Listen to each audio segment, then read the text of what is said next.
An important aspect of a game's story that I often feel is overlooked is the prologue. Now, this could mean a number of things. A simple tutorial or a single cutscene establishing the plot, but what I'm referring to is when a game goes out of its way to just start slow, ease the player into this world and these characters before throwing them into the meat of it. When I think of moments like this, I think of the openings to games like Mario Galaxy, where you run around the Mushroom Kingdom during a big festival, only for it to get ambushed by Bowser. The bright and colorful area you were just starting to become immersed in now engulfed in flames as you run to rescue the princess, before revealing you were too late and getting launched into space for the planet-hopping adventure to begin. Here's an example from a game that isn't even that good. Nicktoons Attack of the Toy Bots. You open with a simple cutscene showcasing SpongeBob and Patrick approaching a new factory in town, only for Patrick to get kidnapped. And so as SpongeBob, you have to run through the place, which results in you falling further into the factory, where you meet a new character and start to traverse it together. Not amazing or anything, but hey, they're allowing you to get a handle of the characters and the controls before the main game starts. You get to experience this moment firsthand. It's so much more immersive compared to a basic cutscene that's trying to get you to level 1 as fast as possible. One franchise I certainly don't think about when it comes to great openings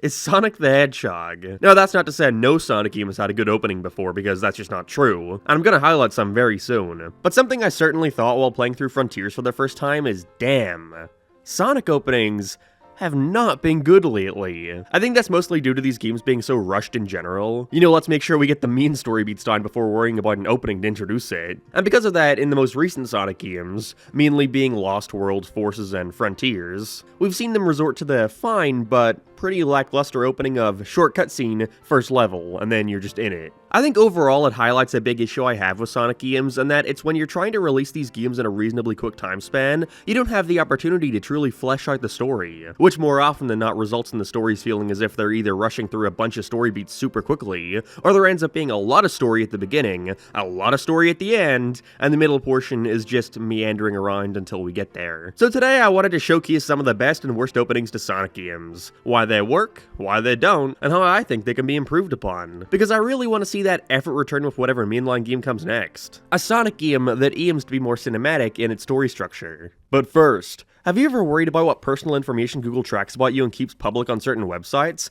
Moving to America for the first time last year opened my mind to just how many scam calls you guys get. Well, thankfully today's video is sponsored by Aura, a wonderful tool which can identify data brokers exposing your info and submit opt-out requests on your behalf, which they're legally required to do but don't make it easy. And that's why Aura is here to help. With its easy-to-set-up interface, it's got a plethora of helpful features, such as parental controls, an antivirus, a VPN. It's a one-stop shop for everything you need to stay protected on the internet. Let people continue to exploit and profit off your private info, or head to aura.com/splashddash to start your free 2-week trial today. It's also at the top of the description. Once again, go to aura.com/splashddash for a free 2-week trial. And thanks to Aura for sponsoring this video.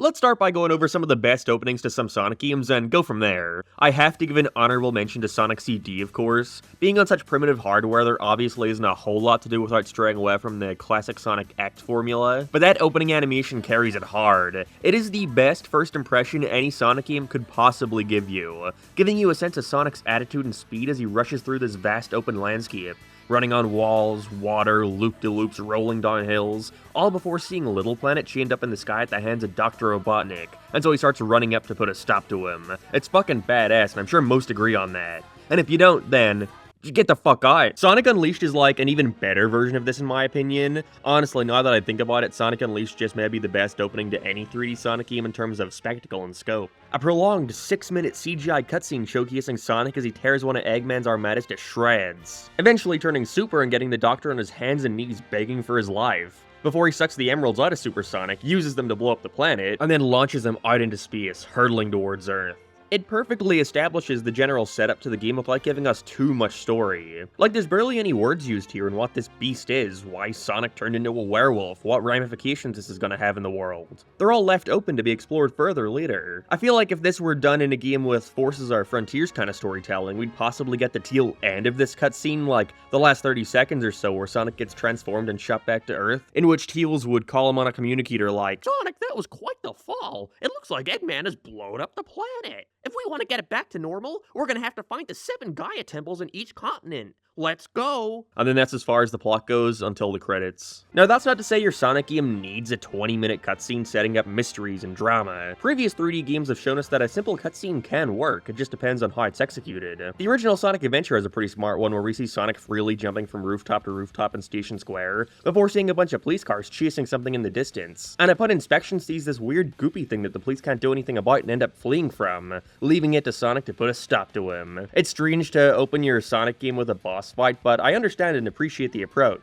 Controlling Sonic in a 3D space probably came off as quite the daunting task around that time, and so I think this boss was mainly put here as a way to teach you how to use the new homing attack ability, and a confined space against a clear objective, you know, his giant fucking brain. It's a real shame Adventure still hasn't gotten the remake treatment because with a couple tweaks this opening could be stellar. If you take a look at some of the storyboards they created back when the game still featured classic Sonic, you can tell they had something much more ambitious in mind compared to what we got.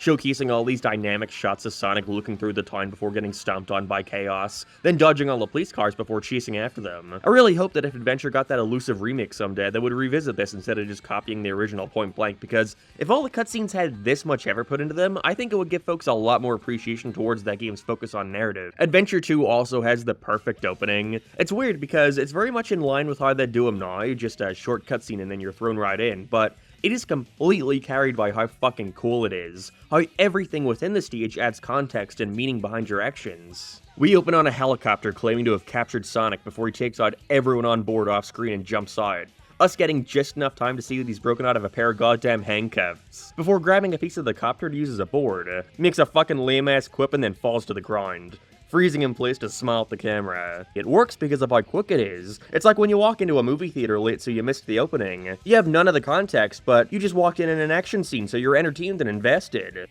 I always loved when Sonic just did whatever he wanted. The government guys here are just doing their jobs, but we don't even see Sonic trying to reason with them or explain himself. He just kicks their shit in and jumps out. I want to see that kind of personality return. I love corny Sonic. It's further elevated by the gameplay, which features you boarding down the streets of San Francisco as you hear police reports telling everyone to fucking get you. It's so hectic when you hit a car and it sets off this massive chain reaction where they all pile into each other, the gun robots showing up to shoot you, and of course, the truck chase at the end, before you finally get to the goal and meet Shadow. Sonic being so amazed by what he's seeing that the police have time to catch up and surround him, with the next time we see him being when he's on Prison Island. It's perfect.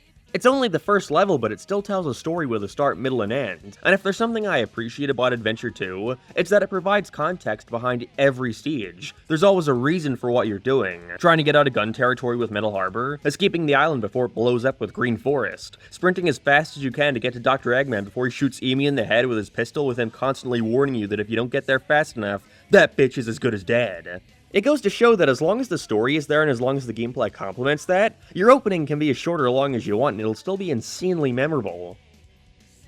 So, where did we go wrong? Well, again, I think it's mainly down to how stories are approached with Sonic games now. It feels like they're trying to get you into the meat of it as quickly as possible. The best example I could probably give here would be Sonic Frontiers. After a short cutscene showcasing Eggman getting sucked into cyberspace, we see Sonic, Tails, and Amy looking for the Chaos Emeralds while flying over the Starfall Islands, before they all get sucked into a portal. That's all you get before gameplay. There's nothing all that cool about it. It doesn't showcase any of these characters or their personalities to you. It just kind of expects you to already know, which is a shame because, despite liking how he's written in some cases, the Sonic in Frontiers is just kind of boring aside from a couple of funny quips. Because they want to make him the hope and influence for his friends, he comes off a little too mature for my liking, compared to Talk about low-budget flights, no food or movies. I'm out of here. Sonic and the Black Knight. I think is a pretty stellar case of writing Sonic as a mature character who does right by others, but he still has an edge. He still thinks he's the coolest guy in town and isn't afraid to let others know it. I mean, he spends the whole game arguing with his fucking sword. The IDW comics feature that kind of Sonic pretty well, so I'm hoping with the next game Ian Flynn writes, we get to see a bit more of this edge return, because Frontiers Sonic is just a bore. And I think this more standard and safe approach to openings is only reflected further in the first level and how it directly contrasts with Sonic Unleashed.